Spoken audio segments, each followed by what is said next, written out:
The prophecy of robotic armies, those words carry a lot of weight, don't they? They feel like something straight out of a science fiction movie from our childhoods, something maybe we never really believed we'd be discussing seriously in our adult lives. And yet, here we are, drones filling the skies, AI navigating decisions on the battlefield, robots not just existing, but acting. So, are these signs of a new world order coming into being? Let's peel back the layers on that idea. First, let's recognize the concept of a robotic army isn't as distant or dystopian as it once seemed.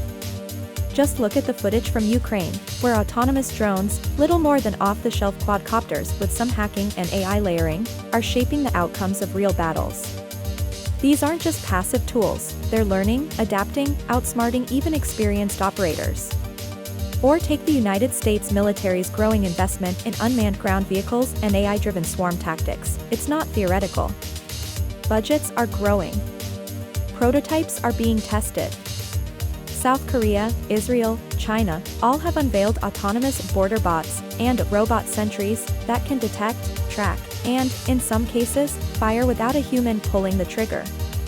That's not our future, that's our present. Now, why does this matter? And what does it have to do with a new world order?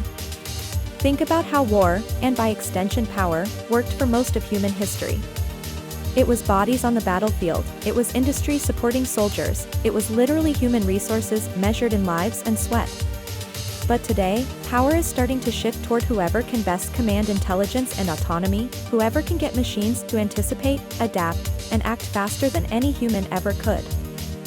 We're standing at the edge of a tectonic shift where the foundation of military and political power is moving from labor and brute force to networks, algorithms, and data.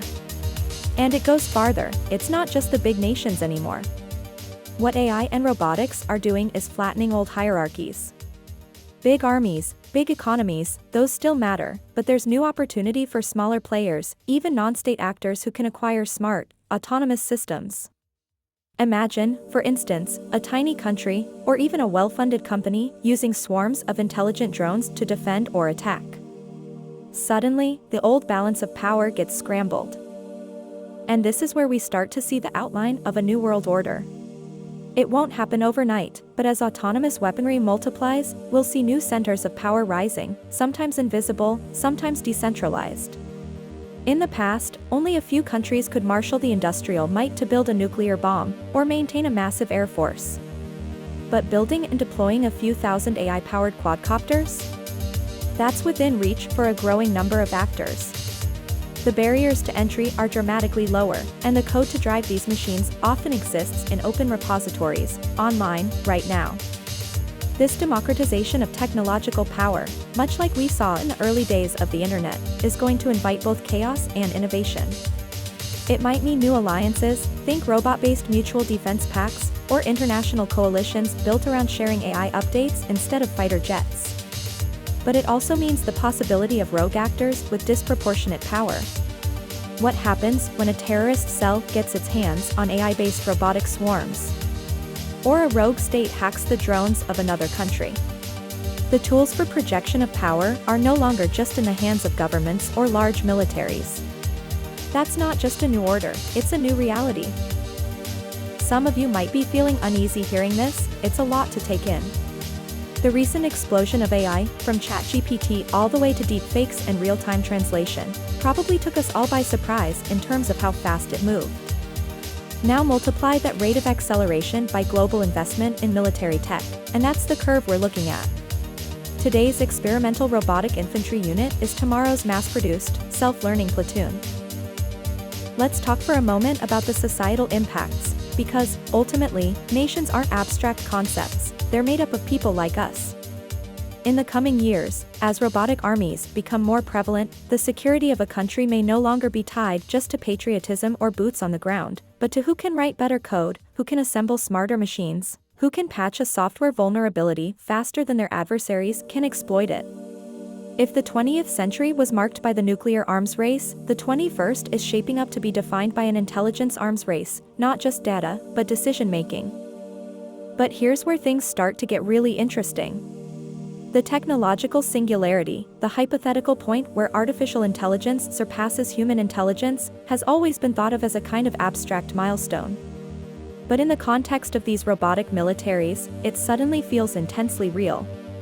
Imagine what happens when we have swarms of robots coordinating at speeds and depths impossible for any general, any tactician, any government. Decisions made in milliseconds, entire strategies evolving faster than humans can follow. Just a few years ago, no one would have believed a machine could beat world champions at Go, a game with more possible positions than atoms in the universe. And yet, AlphaGo did, not by playing like a human, but by learning its own alien strategies. Now, transmute that kind of breakaway intelligence into the military sphere. The old rules stop applying, we start playing a game we barely understand. Does this mean the story ends in dystopia? Not necessarily. We have a say in what direction things go, though only if we're awake to the implications. This new world order powered by robotic armies doesn't just threaten old hierarchies, it presents opportunities for new systems of governance, new ways to enforce peace, maybe even to defuse conflicts before they begin. But that'll only happen with conscious direction, international dialogue, and, above all, collective awareness. Let's be real, governments and big corporations aren't going to slow down this progress. If anything, competition will push them to go faster. So the responsibility shifts to us, the globally connected, hyper-informed generation, those in our 20s and 30s who grew up digital, but still remember life before the cloud. We need to be the ones asking the hard questions about ethics, transparency, security. Maybe that's at your workplace, maybe it's by voting for the policies that matter, maybe it's just by having the conversation, like we're doing right now. And for anyone skeptical, think about the last time your phone pushed a surprise update that completely changed a feature you depended on, without asking you first. That's the feeling we're up against, but amplified a million times over. Technology will not wait for us to get comfortable. We have to engage now. So, are we witnessing the birth of a new world order through these robotic armies? Absolutely, it's happening all around us, whether we notice or not. The tectonic plates of history are shifting beneath our feet, powered by lines of code, by drones in the sky, by the data trails we leave behind every day. The only real question is, what role will we play, as individuals, as a generation? Let's be part of this conversation, not just on the receiving end of change, but actively shaping where it goes next. If you want to keep up with these critical shifts, the real stories behind the headlines, the debates that will define our future, subscribe to the channel so you never miss out. Together, we can stay informed and stay ahead, turning prophecy into conscious progress, instead of a surprise we never saw coming.